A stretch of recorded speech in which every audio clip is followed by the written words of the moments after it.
Naughty Dog founder reveals budgets of original games and why they sold to Sony. Ballooning development costs is a systemic issue in the video game industry, Andy Gavin says. Andy Gavin, one of the co-founders of Naughty Dog, has explained why the company sold itself to Sony back in 2001. Posting on LinkedIn, Gavin said that he's been asked countless times why Naughty Dog took the deal, and it was all about rising development costs.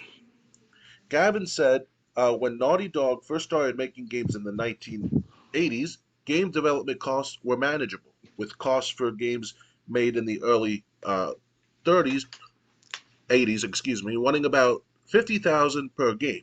For 1992's Ring of Power, Naughty Dog spent about $100,000. For the first Crash Bandicoot game, however, costs rose to $1.6 million, with Jak and Daxter in 2001 coming in at $15 million or more. Just a few years later, Jak 3's development costs came in at between $45 and $50 million. Naughty Dog was still self-handling all of its projects at this time, and the stress about financing these ballooning budgets independently became too much to bear. Gavin said rising development costs is a systemic issue to this day in the video game industry. Developers almost never have the resources to fund their own games, which gives publishers enormous leverage, Gavin said. Naughty Dog sold to Sony not just to help secure its financial future, but also to help Naughty Dog make the best games possible, without being crushed by the weight of skyrocketing costs and the paralyzing fear that one slip would ruin it all. Looking back, it was the right call. AAA games have only gotten more expensive since then. Today's big budget games can easily cost $300, $400, or even $500 million to develop, Gavin said. Would we have been able to keep up? Maybe, but selling to the right party gave Naughty Dog the stability it needed to thrive and to continue making the kinds of games we'd always dreamed of. Gavin left Naughty Dog in 2004 prior to the developers' Uncharted and The Last of Us franchises coming onto the scene. Naughty Dog's other founder, Jason Rubin, is also no longer with the company. Gavin said isn't the only video game industry veteran to speak about rising cost. Former Sony executive Sean Layden has said the AAA video game space is unsustainable due in part to rising development costs. Naughty Dog is now run by Neil Druckmann, who is president of the company. He is also the writer of Naughty Dog's next game, Intergalactic: The Heretic Prophet. Beyond that, Druckmann remains involved with HBO's The Last of Us TV series and potentially The Last of Us Part 2 or 3. It looks like The Last of Us Part 3, so they must be talking about another Last of Us video game. So there's no comments. So what do you think of all these costs, basically?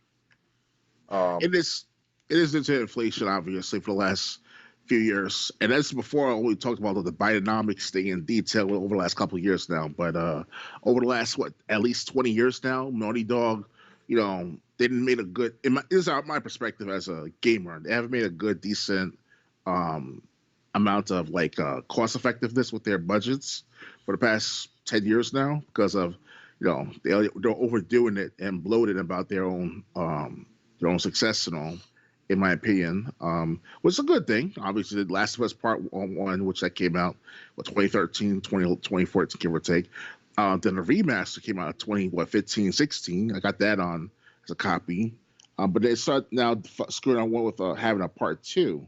That's where everything started to fall apart back in 2019, 2020, when they first previewed it themselves. It was a trailer where those two female kiss each other. They're not even attracted, no offense to those female characters. So it was supposed to be like this, shocker, like a shock value of sorts. So they went down in a gutter. It comes down to the cost of the advertisement stuff like that for that particular Part 2 video game of Last of Us.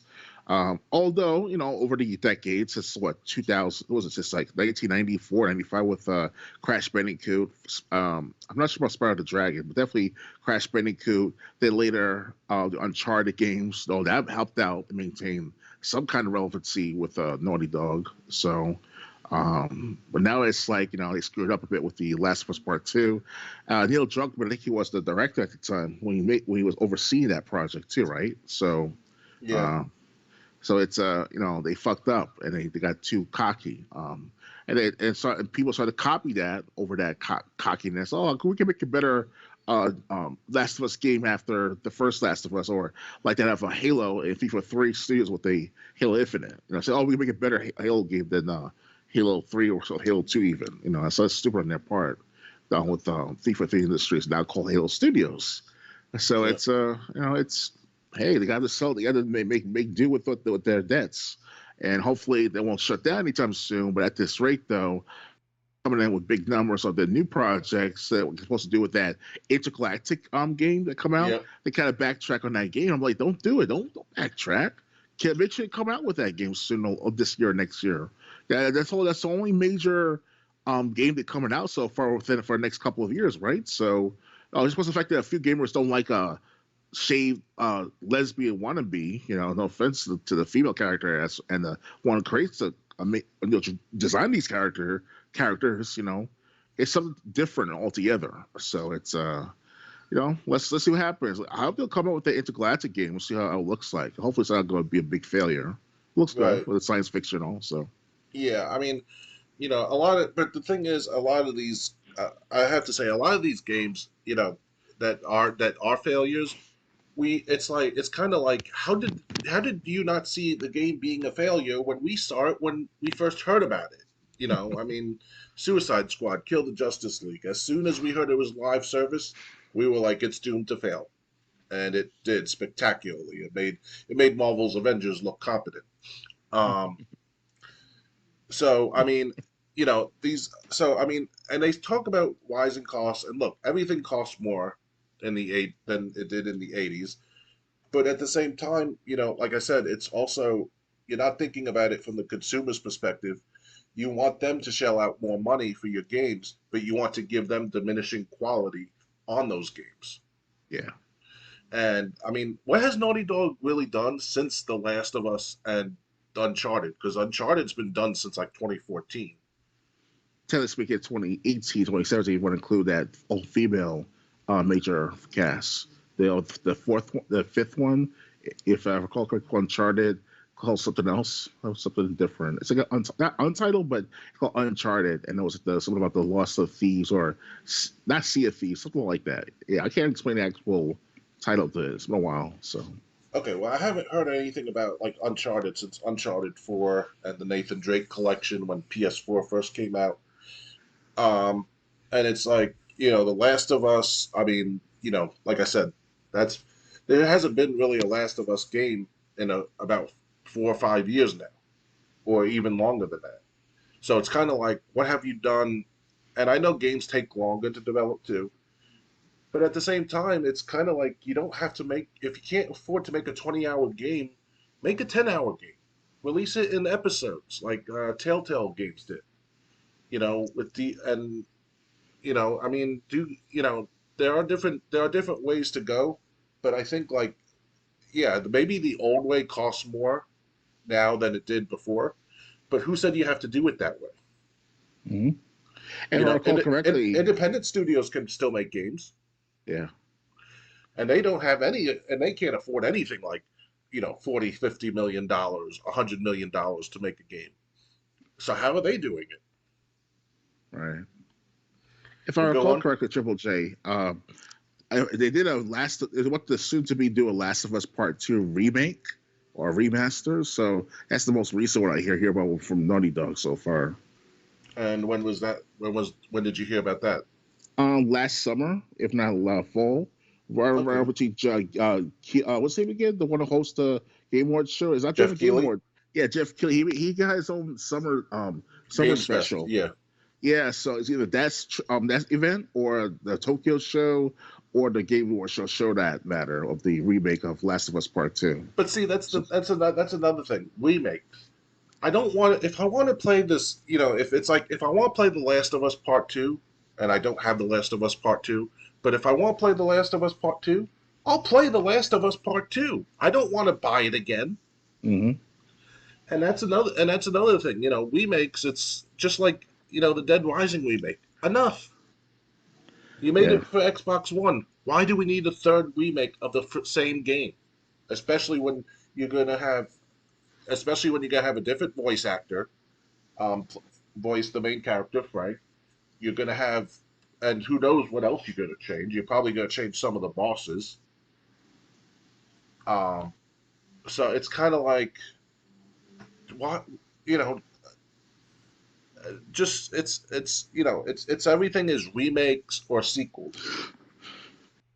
And with Naughty Dog and all, they could either run out of ideas, and or the fact that, like you said, mentioned before earlier, with the selling it to Sony to say pay off the debts that they cleared over the last several years now. So it's Yeah, in a tight spot for money, and alone any form of flow of money too.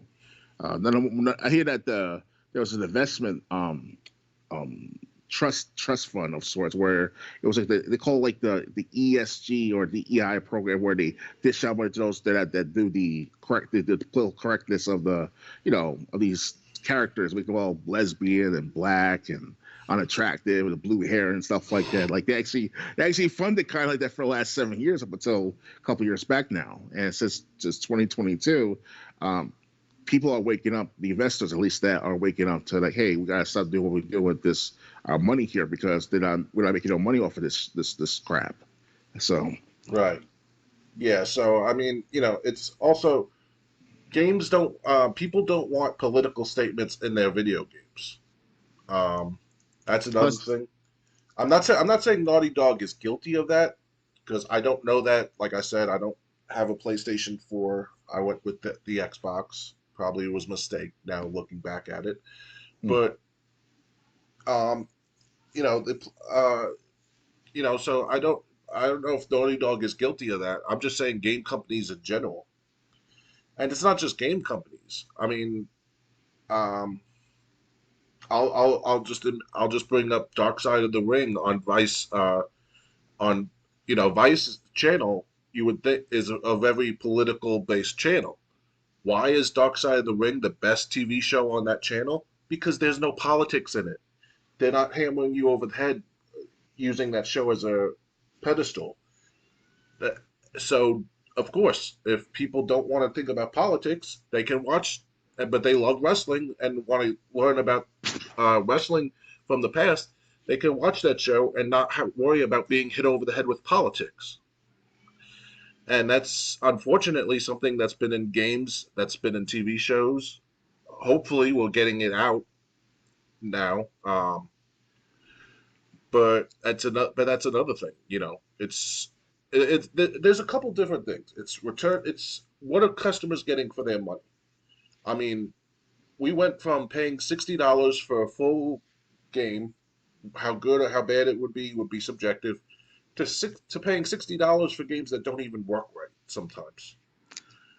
And mhm, you wonder why people don't want to spend more. yeah.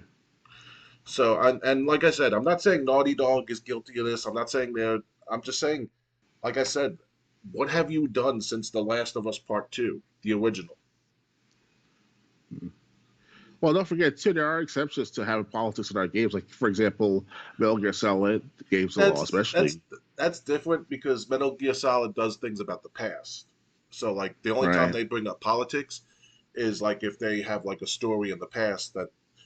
But that was more. I mean, Metal Gear Solid they use like political footage, but like I said, they're not hammering a politic view down your throat, trying to get you to believe what they want you to believe. It's here's our story. Um, I think even at the beginning of Metal Gear Solid 2, it said this story is fake. Um, any correlation to real life events are purely coincidental. Hmm. So so I mean, but they do use footage. But like I said, that's just footage. That's not trying to drive down what they want you to believe down your throat when you know it's bullshit. Oh yeah. Include if you want to include other games too, like Call of Duty, Cold War, and now Black Ops 6 recently. So Yeah. So again, I understand. So Naughty Dog. did sell, but also I wonder. I haven't heard anything since The Last of Us and the Uncharted series. It's kind of like those were the last things they did. And great, you got the TV show on HBO. Um, but is there going to be a Last of Us 3? Is The Last of Us Part 2 going to get its own TV show? Um, why should we care about if you're just going to remake games that you already released? Why should we care about those games? And Last of Us, the TV show, is a little controversial lately because of the gay scene, which those two guys, being in bed and doing their own thing, whatever that's called. So, I didn't know about that, yeah, it but was mentioned all over on YouTube Gaming the other like several months back during when it was on what's it called, Netflix or Max, HBO Max, I think it was. I recently subscribed to Max, so that's how I heard about it. So, okay. Yeah, so I mean, look, I if Naughty Dog, I just feel like this wasn't the way they selling to Sony isn't something they had to do, but maybe also maybe it was on unfamiliar waters, and they just figured sell, they didn't know what else they could do at the mm-hmm. time. Well, yeah, So we don't know what went into those meetings. They just said selling to Sony's been a great benefit. So yeah. But eventually they'll lose IPs after a while of doing so too, because that means it's gotta be bone dry for funding later on. So it's gonna be it's gonna be gonna be a nifty 10 years from now. Because obviously, right now they're supposed to bank on Intergalactic the game coming out this year, next year. Now they draw that back. Now it's like what's else to do. So the gamers that don't want it. But it's kind of strange though, because what is that what we want as gamers collectively? Oh, sure, you and I, Triple J, we were in our 30s, we believe in all the hot girls, hot attractive girls in our games and all, or the very beautiful designs, the beautiful gestures and all of the games and all. But of the games younger than us, they never really see what we see. So it's kind of like differentiation between us 30-year-old gamers and the younger crowd. Now it's kind of like, okay, where do we stand now in 2025 as a gaming community, as well as a developer making these games. So, yeah, so I mean, we like I said, we weren't there, but they did say that it's that Sony selling to Sony, becoming owned by Sony, has worked out for them. So I guess good for them. yeah.